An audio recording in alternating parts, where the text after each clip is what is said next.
Happy Friday, everybody. Thanks for joining me again for a few minutes today. Now, if you've been following along about the last couple of weeks, you know that this is part of an ongoing series I'm doing on what I call the sandwich generation. Those of us balancing the responsibilities of both our kids and our aging parents. This is the third installment. If you missed the earlier videos, you can find them on my YouTube channel, or you just send me an email and I'll be happy to send you those links directly. One thing I've noticed after 30 plus years of conversations with families, nobody plans to become part of this sandwich generation. It just sort of happens.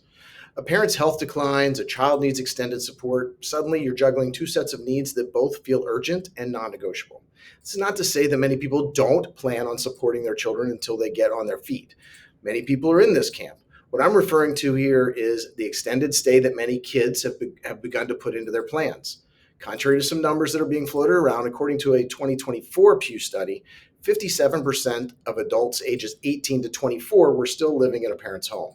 Now let's just look at the next two groups. 21% of those 25 to 29, and then finally from the study, 11% of those from 30 to 34.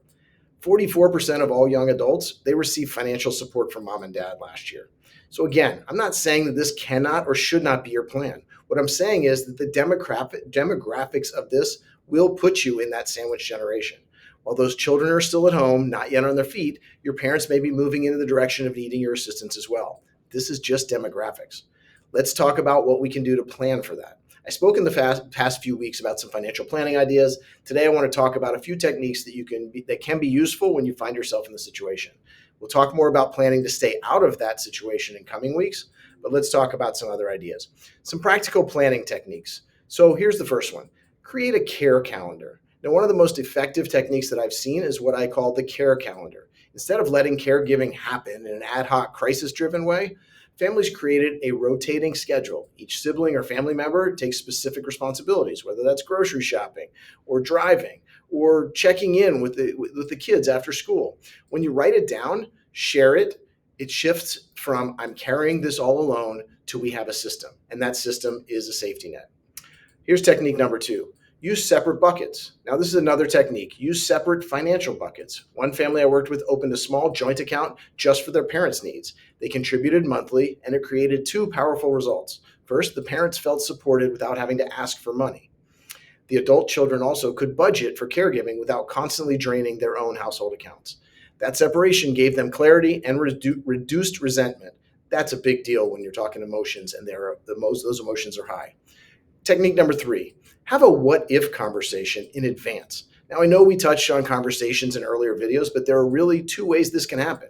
If you avoid talking with the parents about what could happen if they can't live alone, when that day comes, decisions are made in a panic, they're expensive, they're stressful, and they're dividing of the family. By contrast, having conversation years earlier may be a good idea. You can tour assisted living options, you can understand costs, and you can write down your parents' wishes. When health does decline, they move smoothly into the next step. No guessing, no family fights, or at least fewer. That's the difference between proactive and reactive planning. Why does this matter? If you're part of the sandwich generation, you already know the strain. But I want to remind you, planning isn't about controlling every outcome. It's about creating resilience. Systems, buckets, conversations, these tools don't eliminate stress, but they make it survivable. And remember, the best gift you can give to your kids is not to repeat the same cycle with them someday. That means protecting your retirement even while you're supporting your parents. So here are some suggestions for action steps for this week. Pick one planning tool to put into place, a calendar, a financial bucket, or a what if conversation. Don't try to do all three at once. Just get started. And if you'd like to talk about how to structure these conversations or build the financial side into your plan, reach out. This is what I do and how I help families every day.